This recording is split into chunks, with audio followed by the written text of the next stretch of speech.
It's early July now, and this is the absolute best time of the year to be picking saguaro fruits because they've gone through the whole process. First it's a white flower, and then that dies, and then you have the bulb, and then at this point, when you see those bulbs splitting open, I mean, actually, of all the fruits, the ones that are splitting, that are just starting to open up, are the absolute best. From a distance, it looks like if you were driving by, you'd think the cactus had red flowers on them. But when they start to split open like that, that's when it's time to pick this stuff. Of course, you could have picked them before they start splitting open, but at this point, they're sweet like watermelon. They're amazing. I know this probably looks nuts because it's open, you know. There've been birds getting inside here, but this is the best saguaro fruit right here. It's already opening up.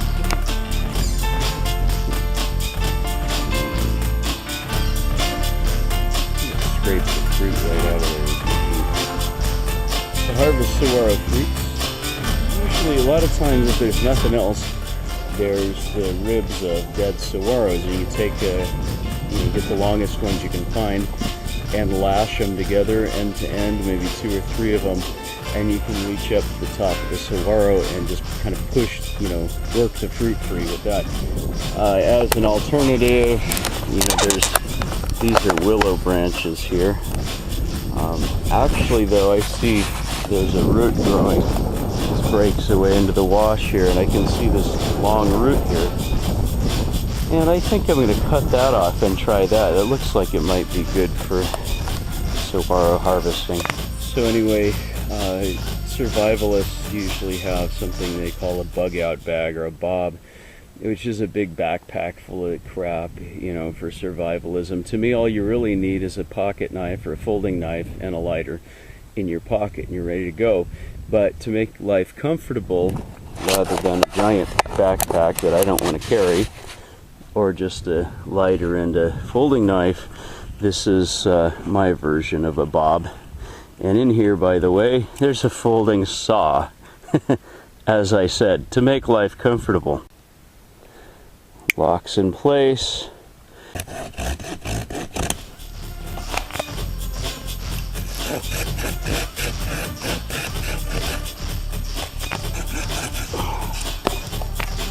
So here's the root that I cut. Looks long, it's straight. That should work for saguaros.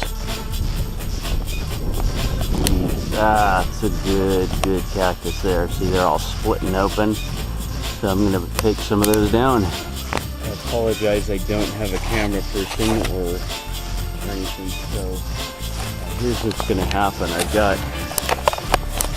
Here's the pole for harvesting. Up there's one. That's going to be my first pick, is that one that's a little bit red, right there on the right. I'm going to pull that one down. You won't watch me do it because I have to use 2 hands to do this, and I can't hold the camera. So I'm going to describe what you didn't see. I took this, and you can see the fork on the harvesting pole. So I put that right under the fruit. All right, and then twisted sideways to knock it off. And you don't need a fork. It could be a straight pole, like I said, just saguaro ribs.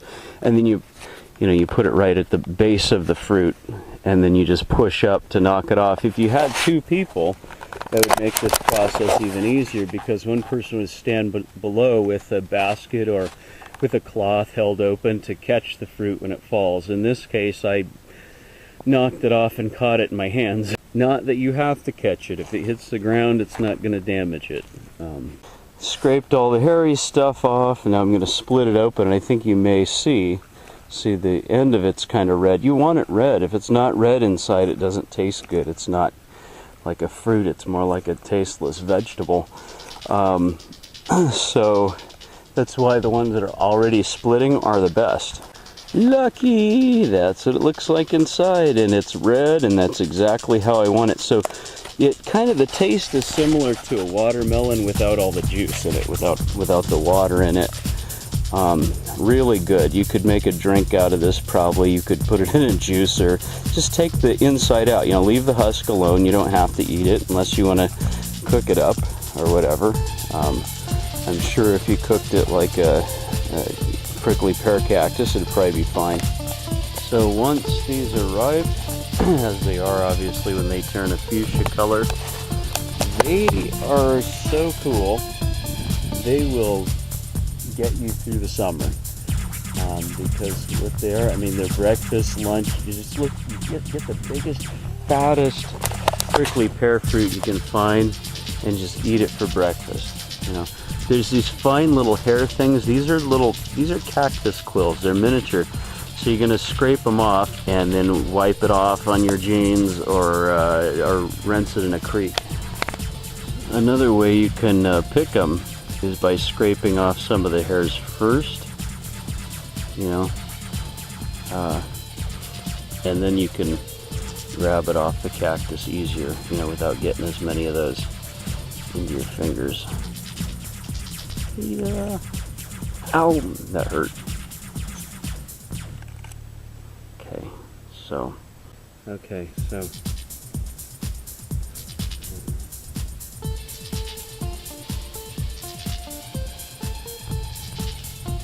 do this all the way around.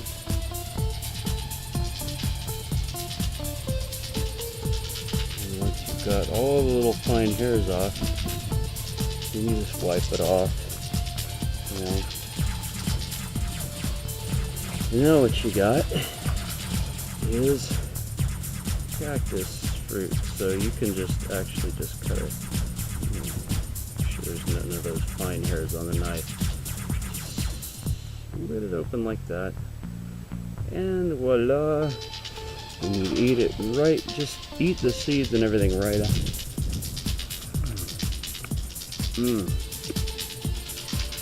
Break it up in your mouth and swallow. Swallow the seeds, everything.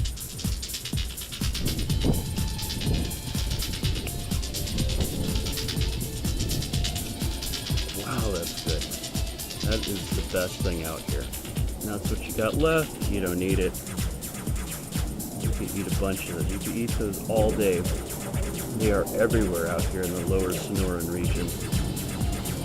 I know somebody's going to want to know this, so I'm going to tell you what I have on my home on a belt, which is my version of a BOB. So, first of all, this doesn't go in the belt.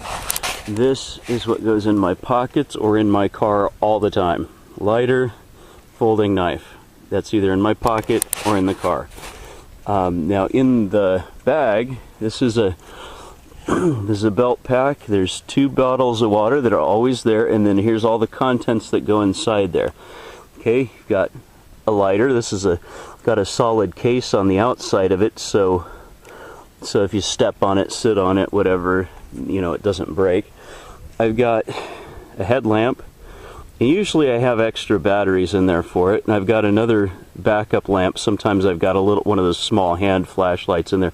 This actually clips onto your ear. Gloves for doing hard work, like building a house out of stone. Folding saw right there. And these are the neutralizing tablets for water if you're out there and you knew the water was probably contaminated. One is iodine and the other one takes away the taste of the iodine. 2 emergency blankets, not 1. They can be used by 2 people. Both can be used by one on the ground, one on the top, or one can be used even as shelter to keep out the rain or something, so that's why there's 2. Fishing stuff.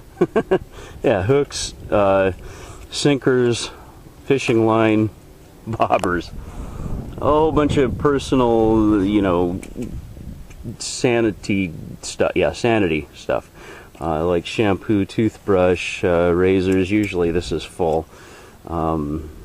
Obviously toothpaste, comb, so you can keep clean all the time. You don't feel like crap. Okay. Also on the belt, there's a backup knife. This is just a bigger knife. This is the medical kit. Yeah, I bought this. It's a little camera bag. And then instead of having a bunch of crap in there I don't need, I put this stuff in there. This is for wrapping. It stretches, it's dual purpose. It's the gauze and it's the wrap. Snake bite kit. Acetaminophen. I usually also have ibuprofen in there. Neosporin.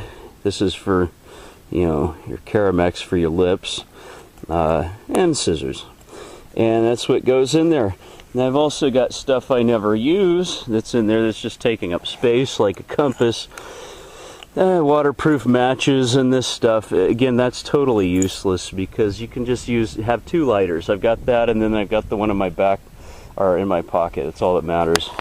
And I forgot to mention there's enough room left over in that pack for the camera I'm using right now. Using just the belt pack instead of a big backpack full of stuff, I know sleeping isn't as comfortable, whatever.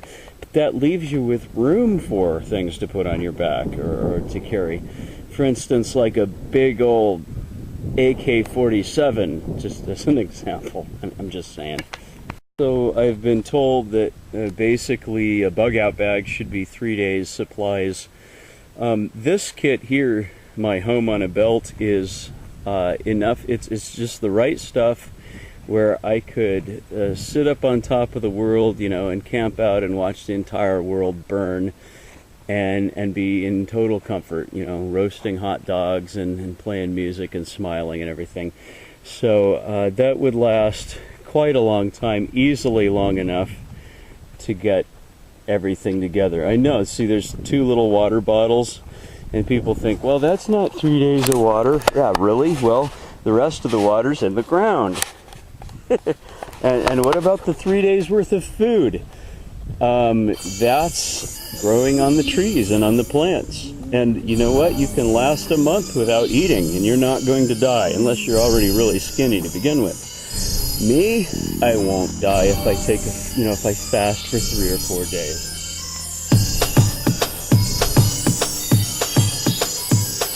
An internal revolution has brought me to my knees. Military coup of the spirit and the flesh. Eternal investigation, I'm not sure which one rules. One day I am a child of God, not living like the fools. Another day is a different story, so the flesh and the spirit duels. I know I've got the weapons of the spirit in my heart. Standing with them against the enemy is the hardest part.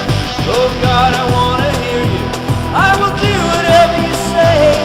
Be gone the dark of flesh and come in the light of day. I've got to let the spirit win. I've got to find a way.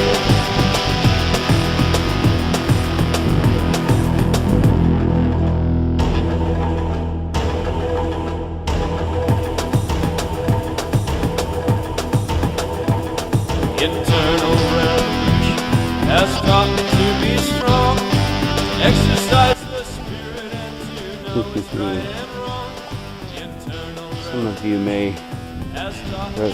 recognize this bush from hell. This is interesting how big, how fat these beans are in this pod. So, and then the taste hits me. Oh my gosh, that's weird. Will you stand with me boldly? We'll stand up for what's right. Power of God within us will prevail against the night. There's no negotiating with the terrorist within. I hear the drums of